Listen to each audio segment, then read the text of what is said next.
Welcome to day one of harvesting ladies finger. இன்னையிலிருந்து வெண்டைக்காய் அறுவடை பண்றதுக்கும் ஆரம்பிச்சிட்டோம். செடி சின்ன செடியா இருக்கனாலையும் இப்பதான் ஆரம்ப கால அறுவடை அப்படின்றனாலையும் நமக்கு காய் பறிக்கிறதுக்கு கொஞ்சம் ஈஸியா இருந்துச்சு. அதிகபட்சமா ஒரு செடியில 2 காய் தான் இருந்துச்சு. எப்பவுமே நம்ம ஊன்ற எல்லா விதையுமே முளைச்சிரும் அப்படின்னு சொல்ல முடியாது. 1, 2 மிஸ் ஆகும். இந்த டைம் ஒரு லைன்ல பாத்தீங்கன்னா ஊன்ன எல்லா விதையும் கரெக்டா ஒரே மாதிரி வந்துருச்சு. இதே இன்னொரு சைட் பார்த்தீங்கன்னா, இந்த லாஸ்ட்டுக்கு ஒரு செடியோ, அந்த லாஸ்ட்டுக்கு ஒரு செடியோ அந்த மாரி முளைச்சிருச்சு. ஒரு சில விதை கொஞ்சம் டைம் எடுத்து முளைக்கலாம். இல்ல அது முளைக்காமயே கூட போகலாம்.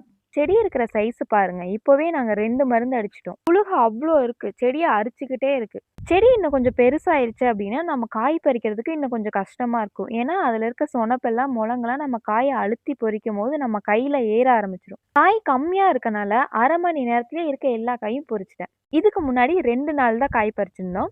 ஒரு நாள் 1/4 கிலோ வந்துச்சு. இன்னொரு நாள் 1/4 கிலோவுக்கு கொஞ்சம் அதிகமா வந்துருந்துச்சு. இன்னைக்கு பறிக்கும்போது ஓவராலா 3/4 கிலோ கிட்ட காய் வந்துருந்துச்சு. இத இன்னைக்கு வீட்ல தான் எடுத்துட்டு போய் சமைக்க போறோம். சேல்க்கு இன்னும் குடுக்க ஆரம்பிக்கல.